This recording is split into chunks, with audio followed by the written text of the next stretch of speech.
Made in Abyss is one of those shows that you just don't forget. From its beautiful scenery to its variety of characters, I mean, look at it.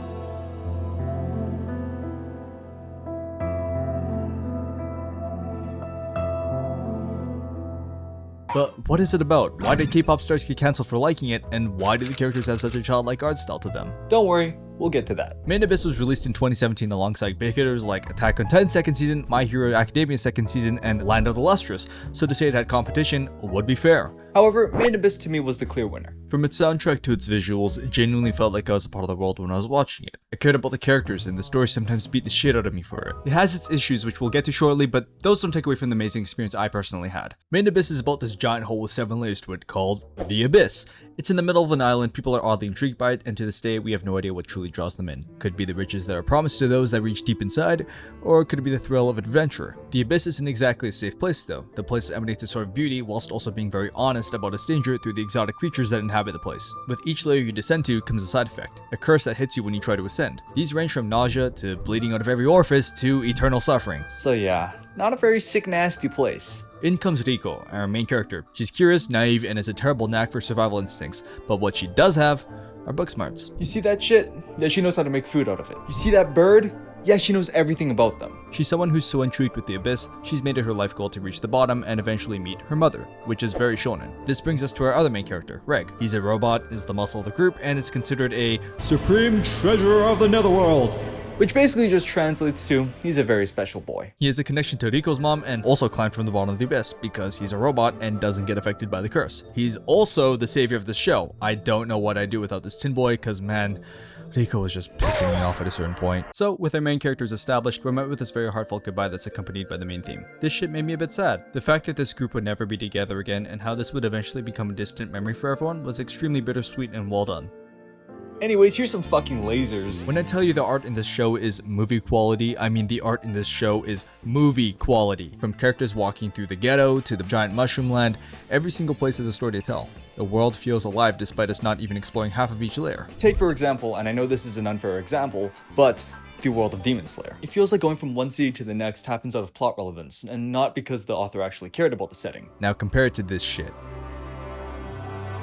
And we don't even explore a quarter of this place. You hear that soundtrack? Yeah, it's heavenly, isn't it? Made by Kevin Penkin, I have to say as a band nerd, my god, it's beautiful. The OST he made fits every scene perfectly, and I don't think there's even a way to make it better than it is. One second it's this lighthearted tune that exudes curiosity and innocence. The next second it's filled with tragedy and suspense. The range of emotions this OST fills is immeasurable, and I'd say this is probably my favorite anime soundtrack of all time. Not including Hisaishi's stuff because that's in its own field called Ghibli. The character design is so different from the world they're in, making it almost alien, but it's also fitting. It makes us care for our characters more. The world they're in is messed up and we don't like seeing cute things die, or get hurt for that matter. It adds on to the suspense. Take the character arc from a series like Attack on Titan and plop them in this world. Suddenly, it seems less dangerous. Our characters look more accustomed to the place, and while it fits with the rest of the world's realism, it doesn't fit with the actual feeling that the show is trying to convey.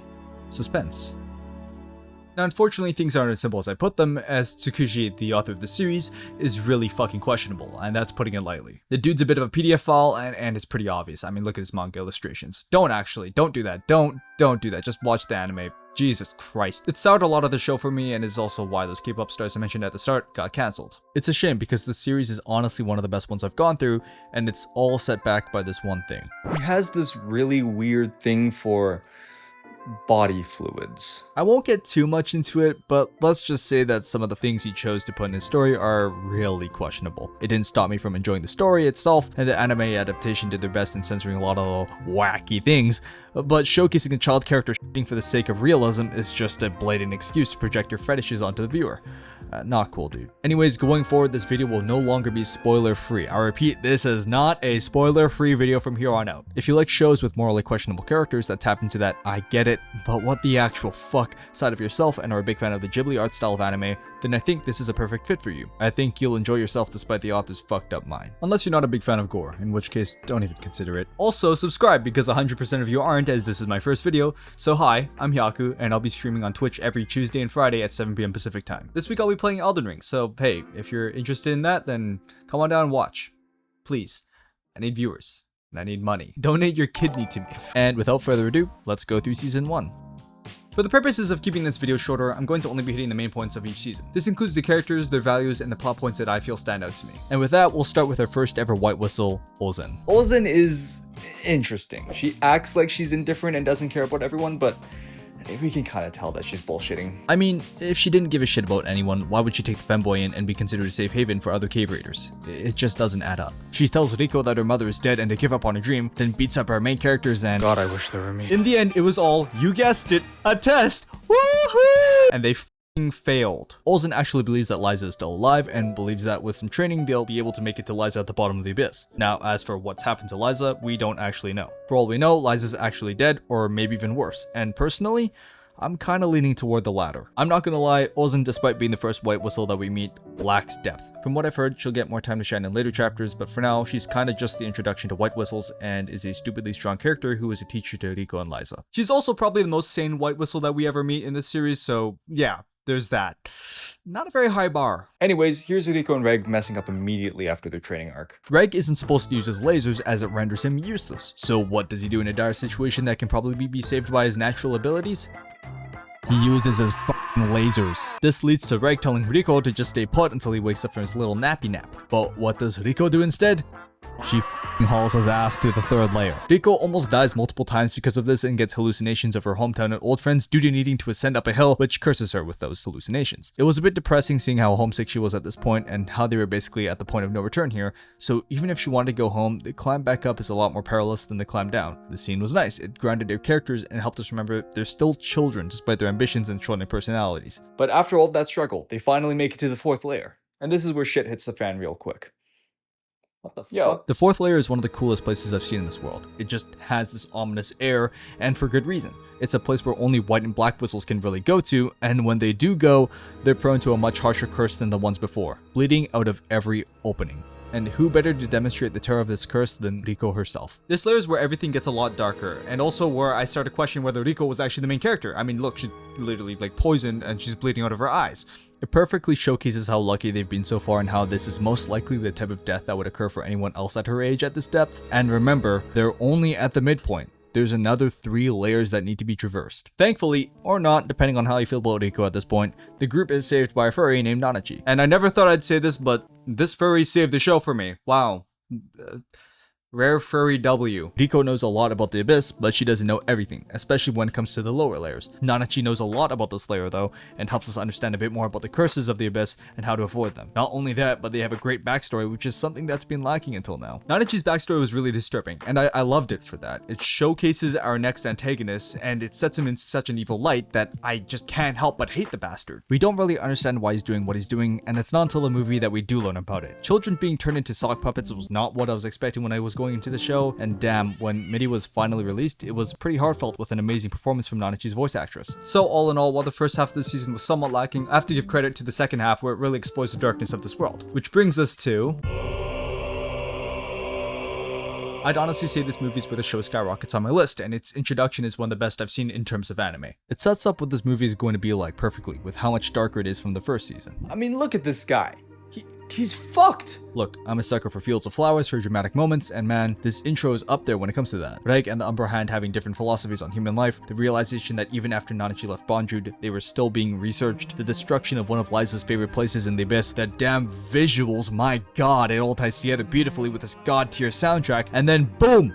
It hits you with another banger soundtrack right after that. And that was only in the first 10 minutes. We'll start with our first main character, Prushka. Despite people believing that she was deceived, I personally hold on to the idea that she knew exactly what was going on from the brief flashbacks of her performing experiments on animals herself. But because of the love for her dad, she disregarded it. Personally, I couldn't find myself getting attached to her character like I did with the main cast. I understand it's hard to make someone care for a character after only about 2 hours, especially when they're not tied to a character that we the audience necessarily know well, like in AOT's OVAs. She was a bit of a flat character with very little development, which, to be fair, is due to her circumstances growing up in a lab. The only feelings she was able to convey and develop were love, loyalty, and curiosity for the outside world, so in turn, she comes off as dull. But does that really make the way she was written a mistake? Or was she just a product of the main villain's twisted way of parenting? Which brings us to the big man himself. Bondrewd is up there as one of my favorite antagonists of all time. From his badass design, which is always brought up in these types of videos, and for good reason. I mean, look at the drip! To his skewed moral compass. It's impossible to view him as your average villain. Every argument you come up with for him being in the wrong, there's a counter argument for him being correct. What he does is cruel, yes. I mean, turning children into lunchboxes isn't exactly a normal Saturday occurrence, but for Bondrewd, it's a necessity. The future doesn't look too bright in this world, and the person who will save it is him. There's no doubt about that. How he gets to his objectives is extremely fucked up. He doesn't find joy in his experiments, but he also doesn't feel sorrow. Many villains will do things for the greater good without collecting the necessary evidence to prove their points. Think Thanos. Some would even say he's justified in what he's doing, but did he seriously go through all of the research necessary to get to that point? Did he experiment on multiple planets, or did he take a small sample size and run with it? The reality is some civilizations weren't overpopulated and would have continued healthily had it not been for him. Hell, I'm willing to bet some were underpopulated. Thanos killed off more than half the universe to satisfy his own theories, which had an equal chance of being detrimental to the universe, whereas Bondrewd knows exactly what's going to happen if he doesn't make those sacrifices. Bondrewd's goal is more specific, scientific, and thought out, while Thanos' goal is a blanket statement with no true foundation other than his own personal experience. They are not the same. The VA they use in the Japanese dub is perfect. I mean, it's Yoshikage Kira. Come on now. The indifference this man displays is disturbing, and that voice is exactly what you would think he would sound like. He's robotic but also gives off hints of actual love, and part of me is convinced that he does actually care about his children, just not in the conventional way. He remembers everything about them. That's not something people who don't care do. Bondrewd just doesn't feel remorse. He didn't just go, "I could just never imagine the severity of the situation," and then started cooking everywhere immediately. No, he tried and failed on himself, animals, and adults first before anything else. Had there been a different way of experimentation, he would have done it in a heartbeat, even if it was crueler. In short, Bondrewd isn't a moral bastard who we can all collectively hate, but in the world of Maiden Abyss, he's a necessary evil. But with him taken care of, we finally make it to... Season 2 of this show is peak, and you cannot tell me otherwise. Here we get dual perspectives, and the group is split up more than ever. Riko is out exploring the city and meeting the hollows that live in it. Nanachi and Minnie reunite. What the fuck, how does that happen? And Reg meets our next protagonist, Fapata, another furry. God, I love furries so much. While all of this is happening, we're periodically taken into the past, where we meet our other group called the Ganja, a suicide squad whose leaders consist of Vueko, Belaf, Irumuri, and Wazakyan. We start the season off by meeting Vueko in the past. She's one of the 3 sages and has gone through some pretty terrible shit. She's more kept to herself for good reason and evidently doesn't have much self-esteem based on her reluctance to lead at the beginning, being more of a crewmate than a leader despite her position. Crewmate. Among us. This is until she meets Irumuri, whom she would act as a mother figure towards. Vueko throughout the story has a fuck ton of inner struggle, from blaming herself for the death of Irumuri's children to trying to make up for her faults by spending all of her time naming them. She's obviously not doing too hot. In comes Riko to break her out of her prison, and the first thing she's asked is, a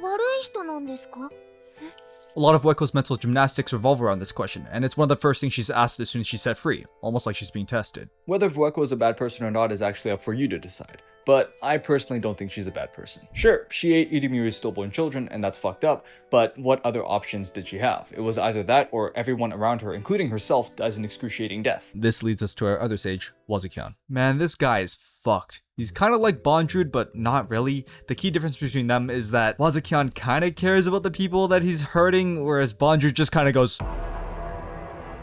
never imagine this. He also does a lot more psychological torture than the physical kind. He has a ton of ulterior motives, his ambition is on another level, and he also uses other people a lot, which is in part due to his ability to see into the future, or so he claims. He's the cause of this whole city existing and is the reason why Irumuri had to suffer as much as she did. He's extremely selfish, but also selfless too. I don't know, he's kind of a weird dichotomy. He's a wild card and is someone I actually appreciate in these kinds of stories where they really tiptoe between the lines of good and evil. In the end, what he does for his people and his goals. He wants to explore the abyss and he wants to achieve new heights, or in this case, depths. He experiments on himself, puts himself at risk to save others, and does what's best for the greater good. He's a slave to fate in the end because of his abilities, and so does that really make him the villain, or is fate playing some sort of cruel trick on the expedition group? Well, yeah, in my opinion, he kinda is a slave to fate. The person who took his skewed moral compass the worst is actually our other sage, Belaf. Belaf is one of the only characters in this entire series who I can confidently say is a good person. He's probably one of the first people to ever compliment Vueko, not before alerting her on his random philosophy on beauty, but I mean, I kind of fuck with it, even though I don't understand it. And is a pretty steadfast pillar when it comes to not losing his mind, which makes it all the more eerie when he does lose it. Wazakyan's fucked up for this. I mean, he literally saw how much Irumuri meant to Vueko and Belaf and still did this shit. It helps explain why Belaf wanted to end it there and why when he does turn into a hollow, he's even more messed up. After he turned into a hollow, he would kind of just sit in his room all day with some of the other hollows. He also is the reason why Mitty is back in the season, although it's not really her, just a replication because he liked the smell of immortality.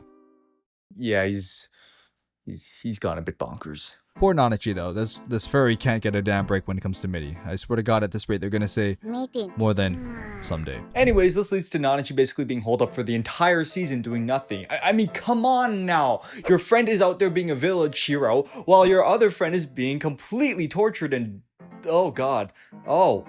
Reg is being stabbed by another furry who just so happens to be his past partner and Itamui's child. So let's talk about Itamui. This child did not deserve anything that happened to her. From being forced to bear children from her tribe, which is already disgusting considering her age, to being turned into a tree which would create the city that would make her suffer for way too long, it's actually a story straight from hell. Oh, and don't even get me started on her first wish. Jesus Christ, that kind of pain is literally indescribable, and to experience it every day at that age is just... what the fuck, man? What, dude, like, squishy. Meds! The only good things that happened to her were when she met Weko and Belaf and when Fapata was born. Everything else was just pure misery, and you can even make a case for Fapata's birth being miserable too. Speaking of, we finally get to Fapata, her child. Fapata wasn't really given any sort of free will from birth, seeing as she's born from her mother's desire for vengeance and healthy living. For good reason, Fapata ends up being an immortal emo furry, with her only objective being to destroy the city and free her mother. We get to see her internal struggle with this in her fight with Reg, as while Reg thinks she will stop after he disarms her, she ends up snapping back, running on pure instinct. Reg, you doofus! What are you doing out there? You fucking idiot! Now look what you done! Obviously, this isn't something she necessarily wants to do, but again, she's born with that one sole purpose. However, what I find interesting is that once Balaf dies and shares his memories with Fapata, she changes. She learns that even though her mother's wishes were for revenge, that in a weird twisted way, she did love some of the people that she was wishing it on. She learns that human emotions are complicated, and for the first time in her life, she sees the other side of this wish. Fapata's ambition never left. She still wanted to destroy the village, but with her new perspective on it, she realized what was happening was she was destroying her metaphorical family. Everything that her mother wanted was here, the culmination of Itamui's wishes and the monkey paw that came with it. It made Fapata question everything. And at the end of it all, when Fueko passes on and the village is destroyed, she cries. That sense of purpose, the feeling when it's all over, when we've achieved the goals we needed in life at that moment, can leave you feeling empty. What's your purpose beyond that? What keeps you going, and after all is said and done, was it worth it?